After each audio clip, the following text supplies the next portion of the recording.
Indian premier league చరిత్రలో అత్యంత ఖరీదైన ఆటగాడిగా నిలిచాడు టీమిండియా క్రికెటర్ రిషబ్ పంత్.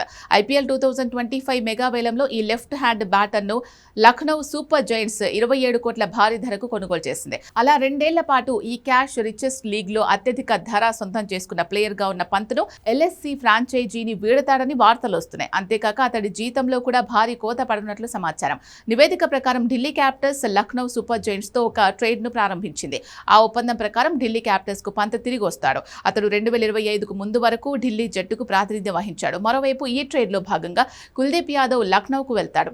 ఈ ఒప్పందం తర్వాత ఈ ఇద్దరు ఆటగాళ్లు తమ సొంత జట్లకు ప్రాతినిధ్యం వహించనున్నారు. ఈ ఒప్పందంలో అత్యంత ఆసక్తికరమైన విషయం ఏంటి అంటే పంత్ తన వేతనంలో భారీ కోతకు అంగీకరించనున్నాడు. 27 కోట్లకు పంత్ను తీసుకోవడం డీసీకి సాధ్యం కాలేదు. పంత్ సవరించిన ఫీజు అతని ప్రస్తుత జీతంలో సగం కంటే కొద్దిగా ఎక్కువగా ఉంటుంది. అందుకే ఈ కీపర్ బ్యాటర్ సుమారు 15 కోట్ల ఫీజుకు అంగీకరించినట్లు నివేదికలు సూచిస్తున్నాయి. మరోవైపు లక్నో సూపర్ జైంట్స్ లో కుల్దీప్ పారితోషికం 13.5 కోట్లుగా యథాతథంగా ఉంటుందని ఆ నివేదిక పేర్కొంది. మొత్తంగా ఢిల్లీ క్యాపిటల్స్ కోసం పంత్ భారీ త్యాగం చేయబోతున్నారని నెటిజన్లు కామెంట్స్ చేస్తున్నారు. రిషబ్ పంత్ కెప్టెన్సీలో ఎల్ఎస్జీ 2025లో 7వ స్థానంలో, 2026లో 10వ స్థానంలో నిలిచింది. కాగా ఈ ట్రేడ్ ఇద్దరు ఆటగాళ్లకు సొంత గుడికి చేరడం లాంటిది. పంత్ గతంలో 9 సీజన్ల పాటు ఢిల్లీకి ప్రాతినిధ్యం వహించగా ఉత్తరప్రదేశ్ కు చెందిన కుల్దీప్ యాదవ్ ఇప్పుడు తన సొంత రాష్ట్ర ఫ్రాంచైజీ అయిన లక్నో తరపున ఆడుతున్నాడు. ఈ భారీ ట్రేడ్ పై త్వరలోనే అధికారిక ప్రకటన వెలువడే అవకాశం ఉంది.